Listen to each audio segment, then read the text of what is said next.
Welcome to Iniya TNPSC. இப்போ நம்ம என்ன சம் பார்க்க போகிறோன்னா, ஒரு ஒயர் எடுத்துக்கிறோம். அந்த ஒயரை வந்து ஸ்கொயராக நம்ம ஃபார்ம் பண்ணும்போது அதோட ஏரியா வந்து 484 ஸ்கொயர் சென்டிமீட்டர் கிடைக்குது. அதே ஒயரை நம்ம வந்து சர்க்கிளாக ஃபார்ம் பண்ணும்போது அதோடைய டயாமீட்டர் என்னன்னு சொல்லி கேட்டிருக்காங்க. ஸோ இப்போ வந்து நம்ம ஏரியா கொடுத்துருக்காங்க. ஏரியாவிலேருந்து நம்ம ஃபஸ்ட்டு வந்து ஏ என்னன்னு சொல்லி கண்டுபிடிக்கிறோம். சைடு ஏனா என்னது சைடு ஸ்கொயரில்.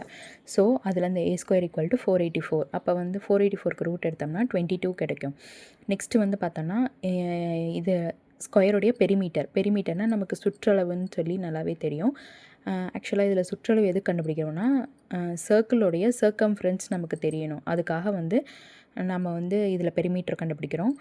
ஆக்சுவலாக வந்து perimeter of square perimeter of circle ரெண்டுத்துக்குமே ஈக்குவல் தான். ஏன்னா வந்து எல்லாமே ஒரே ஒயரை வச்சு தான் வந்து ஃபார்ம் பண்ணுறாங்க. ஸோ பெரிமீட்டர் வந்து பார்த்தோன்னா 4a 4 × 22 88. ஸோ அது அப்போ வந்து சர்க்கம்ஃபரன்ஸ் ஆஃப் சர்க்கிளுக்கும் 88 தான். ஸோ சர்க்கம்ஃபரன்ஸ் ஆஃப் சர்க்கிளோட ஃபார்முலா என்ன 2πr. ஓகேங்களா? அப்போ வந்து பைக்கு வந்து 22/7 சொல்லி சப்ஸ்டியூட் பண்ணுறோம். இதுலேருந்து நம்ம கேன்சல் பண்ணும்போது நமக்கு பார்த்திங்கன்னா r = 14 சென்டிமீட்டர். ஓகேவா? இதுலேருந்து இப்போ டயாமீட்டர் நம்ம கண்டுபிடினா 2r நமக்கு தெரியும். 2 × 14 28 சென்டிமீட்டர்.